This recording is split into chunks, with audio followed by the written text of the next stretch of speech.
Today on Sagittarian Matters, we have a story about flirting with Paula Poundstone with very special guest Amanda Verwey. Plus, unsolicited vegan food reviews of chips, drinks, sweets, poetry, and more. Stay tuned. Sagittarian Matters, Sagittarian Matters. What's the matter with you? Sagittarian Matters. Bum, bum, bum, what's coming up on Sagittarian Matters? What do we have in store for you? Boom, boom, boom, boom. We've got unsolicited food reviews and Amanda Verwey talking about when she tried to pick up on Paula Poundstone once. Hi, Nicole. Here's another unsolicited food review, even though you were sort of asking people to send you them, so I don't know if it still qualifies, but we're going to say it qualifies. Also, I can't remember if Morgan and Torrance or even you already reviewed this, but guess what? Here's another opinion. I'm here with Sarah DAEGLING. Hi. We just sat outside and shared this drink. It's called De La Calle Tapache, and it's pineapple spice traditional flavor.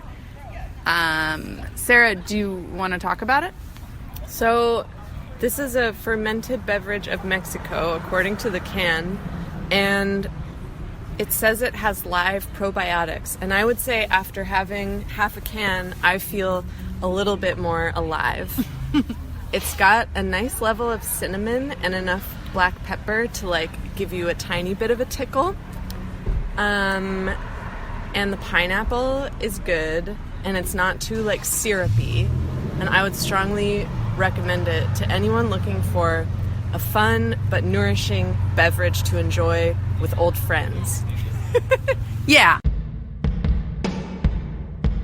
We're back with another unsolicited vegan food review of a thing we've already reviewed, but now with a different vegan. And it's the plant snacks beat with vegan goat cheese. MEGHAN, DINEEN. Hi, I just got home from work and was treated to these chips, which I've never seen before, and I do love a novelty vegan chip. These unleashed an unexpected cavalcade of flavors in my mouth. The mouthfeel, not unlike a wheat thin. Wheat thins also evoked by the square shape. Airy. Was it you or Marissa who said it was airy? I think me. Yeah, they are definitely airy. It's not a tortilla chip texture. It's more of the aforementioned wheat thins. If wheat thins were red and covered in the Earth Balance version of cheese powder. Yeah. All in all, like them. Pleasantly salty. Also, surprisingly high in iron. And potassium. And potassium. So if you're feeling anemic or you're just sick of bananas, try a plant snack.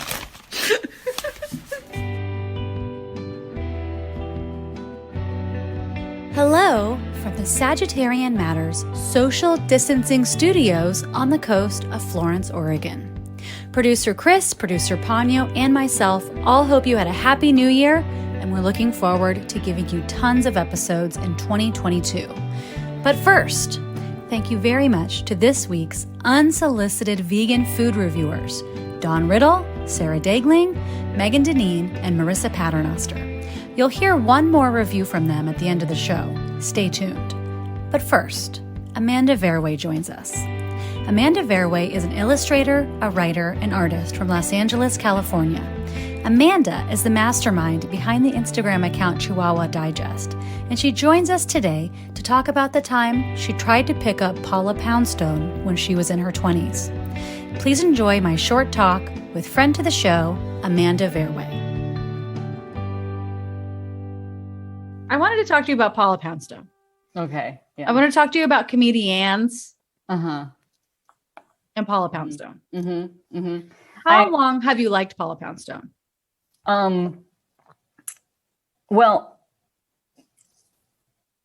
forever, for as long as I can remember. And I was like, as a child, I was like obsessed with watching stand-up comedy. Like I should not have been watching. Like my dad loved it, so it was on all the time. And I saw Paula Poundstone, and I was like, it was like fucking Dreamweaver came on. I was like, I love you. I was like a perverted lesbian child who was like, this is, I'm there for it. So I've loved her for forever. So you're very small, a budding homosexual. I would say it was a full-blown homosexual lifelong. Oh, great. And then you saw this woman with suspenders and you knew. And I was like, this is an archetype of a community that I'll discover one day. You know what I mean? This person is a destination, Okay. So, and then take me through time. How did I get to where I'm driving us? You're driving us to a story of me giving her my number is where you're driving. And I'll tell you how we got there. Okay. It's like 2006, 7 or something. I'm in San Francisco. I bought tickets to see her show at Cobb's Comedy Club in North Beach for my friend's birthday. And it was one of those birthday presents that was obviously for me, but that was her gift that we were going to go see Paula Poundstone. Okay. And I guess I should set the scene for who the person is that's giving Paula Poundstone her number. So I feel like I had a very particular regional San Francisco lesbian look of that period going, which I would say was like, no matter what time of year, no matter what time of day, I'm wearing like short shorts, high heels, ripped tights, a fur coat, like a big leather bag that smelled like cigarette smoke caked in from the thrift store from the 70s with like a raccoon tail hanging from it and like hair that's never been combed, You know what I'm trying to say? Like Yeah. Like a cave woman. Sexy cave woman. Sexy cave woman. Femme in quotes. In like real significant large hand quotes, So I go in some variation of that get up to Cobb's Comedy Club to see Paula Poundstone. And for various reasons, my friend was late. I got off work late. We couldn't find parking, blah, blah, blah. We get in like right when the show's over. Like she's like, good night. And, I just get a glimpse of like the triangle hair and the blazer. And I'm like, my heart's racing, but it's over. And we fucked it up. So we're in the lobby and I'm like trying to save the birthday, gift or whatever. And I was like, and had just released a book. So she's signing books afterwards. And I was like, fuck it. I'm going to give her my number in the book signing line, And all I had was a Sharpie and my sketchbook. So like I scrawled like a fucking cartoonist serial killer, like my name and my number in Sharpie on this like piece of sketchbook paper and like folded up in my hand like a drug dealer. Like I'm going to also not even a normal way to give someone your number. Like I'm going to slip it to her like a secret. Like why would I do that? But that's what I did. And then we go to the book signing line and it's like out the door and around the corner. And we're like, well, fuck, and because I knew her from like Comedy Central when I was a little kid. I forgot that she's on NPR. So it's like a million baby boomers waiting to suck her dick. You know what I mean? I thought I'd be first in line to suck her dick. I didn't realize there'd be like 100 baby boomers waiting to do it. So we're about to bail and we're talking about it. And then my friend looks like she sees a fucking ghost. And I look behind me and Paula Poundstone is just standing there, like assessing her own book signing line. So I was like, okay, the time is now. So I like slide her. I'm like, hey, great show, even though I didn't see it. Yeah.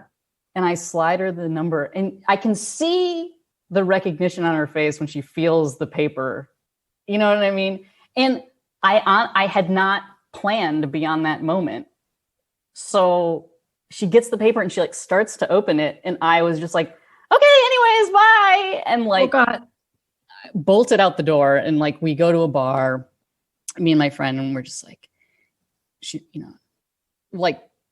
just like if she calls, I'm fucking doing it. I'm going there. But like, of course she's not going to call or whatever. I forget. What was even the imagination? Like she was like, call hey, it's me, Paula Poundstone. Do you want to go eat Pop-Tarts? Like, yeah, what? I was like, I imagine it was like someone like thinking they were going to go see Brad Pitt in their hotel room or something. I was like, I'm sure she was staying at like a Best Western by the airport that I would, you know what I mean? And I would have rode my banana seat bike to Bart and like got on in my get up and like whatever. I think I was really down, but you know, it didn't happen and I forgot about it. And then like a week later, I start getting these phone calls from this really sad sounding guy. And they're just like, hey, Amanda, it's Jeff. Give me a call back, like blah, blah. And I get like a few of them. And then I get another one that's like, Amanda, it's like after like the third one, I get one and it's like the saddest one. It's like, hey, it's Jeff, you know, from Burgermeister. I really wish you'd call me back. Like, I thought we had a connection. Like, give me a call, you know? And I'm like, who the fuck is this guy? Like, how does he know my name? How does he have my number? You know? And so he calls like a fourth time and I pick up the phone and I was like, dude, I don't know who you are or how you know my name and number or whatever, but stop calling me. I have no idea who you are. I've never been to Burgermeister. Like, and he was like, no, we talked for like a while. You gave me your number at Burgermeister North Beach. I worked there. And I just felt like we really connected and like, I don't know, like, you know, and I start like connecting the dots and I'm like, okay, North Beach, that's right where I saw her. That's right where I gave the number or whatever. And then I was like, what do I look like? And he fucking didn't miss a beat, was like kind of reddish hair, like a bob. You were wearing a blazer. Like he was describing her like to the T. Like I couldn't believe it. And like square jaw. I know. Suspenders. No, I was like, I don't know how to tell you this, dude, but I think you were talking to Paula Poundstone. And he was like, who's that? And I was like, just Google her. And if it's not her, call me back. And then I never heard from him again. Paula Poundstone gave Jeff at Burgermeister your phone number. Like, I wish now I had kept Jeff's number and I could have called him and like, what did you guys talk about?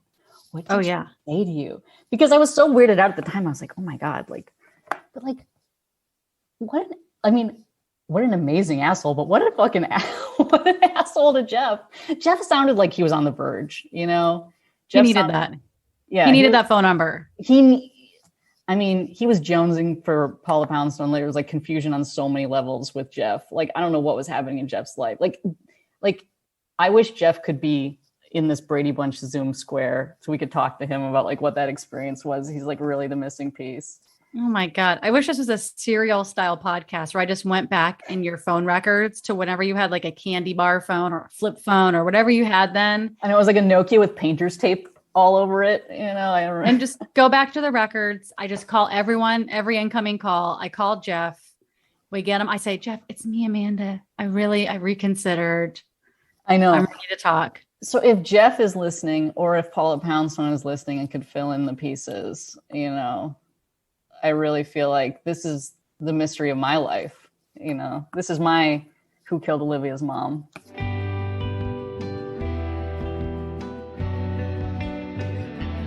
Today's episode is brought to you by Sybil Snow, Emily Helmus, Shoshana Ruth Wechter, and Joey Soloway. If you would like to support Sagittarian Matters, in particular producer Chris Sutton, send $5, $5 million, that's your business, to hornetleg@gmail.com on PayPal. Or, this just in, he's got a Venmo, Hell Books on Venmo.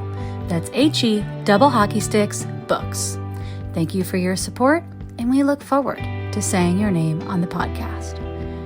Producer Ponyo looks forward to it too. Don't be scared, that's just Ponyo's speaking voice. Okay, the flavor of this chocolate is cheesecake. Little's losing her fucking mind in the background. Lemon caramel organic chocolate here.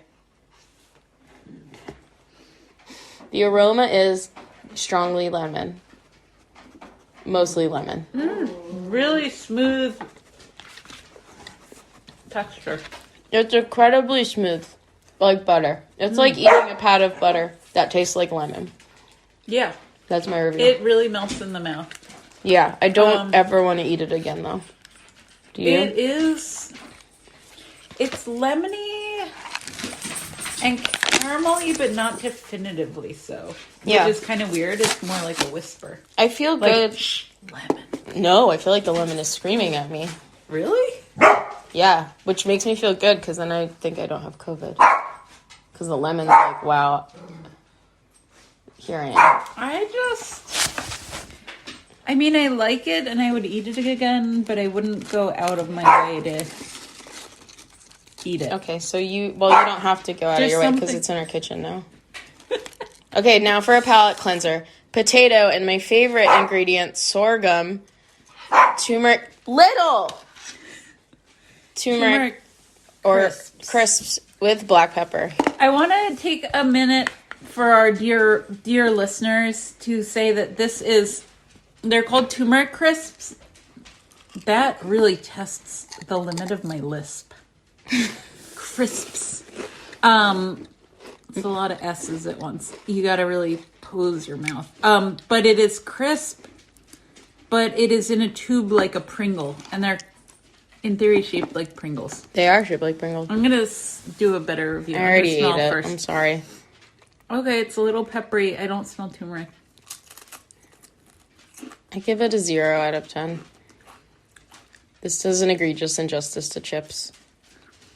I think it has an incredible texture. Very Pringly. Melts in your mouth a little bit too much for a chip, to be honest.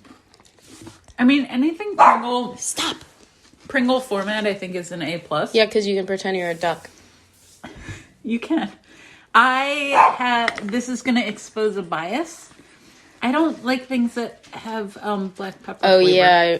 That surprised me about your popcorn dressing. You said one time, I know. I felt embarrassed to say You shouldn't be embarrassed. The only person who should be embarrassed right now is Dawn Riddle, who sent us an Ani DeFranco poetry book in the mail, which is a mean thing to do to two people who love you. Don't you think so, Meg?